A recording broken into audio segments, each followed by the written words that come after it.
هل أنت مدمن وما تدري؟ جامعة لندن سووا دراسة لمدة 10 سنوات تضمنت أنه هذه الدراسة هي إدمان الإنترنت والمواقع التواصل.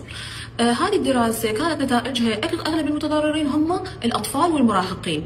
شنو كانت النتائج هذه الدراسة؟ الأضرار كانت تتضمن زيادة نسبة الاكتئاب بنسبة 2.5 يعني ضعفين ونص أكثر من المعدل العام.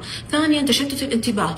3 سرعة الغضب. 4 انخفاض بالمستوى الدراسي. شلون نتعامل ويا هذا الأمر؟ أولا تحديد ساعات الاستخدام بالنسبة للموبايل أو الإنترنت بشكل عام والاستخدام فقط للضرورة. ثانيا بالنسبة للأطفال والمراهقين استبداله بنشاطات ثانية مفيدة، مثلا خاصة للأطفال الألعاب التفاعلية، طلعة بالحديقة، لعب، قراءة القصص، كلش تكون ممتعة بالنسبة لهم. ثالثا بالنسبة للأطفال يعني المراهقين والبالغين راح يكون ممارسة عادة صحية، سواء ممارسة الرياضة، سواء المشي، سواء القراءة، سواء الكتابة، كتابة اليوميات، كلش تكون مفيدة. وفي حالة عدم السيطرة على هذه الأعراض استشارة الطبيب النفسي وسلامتكم.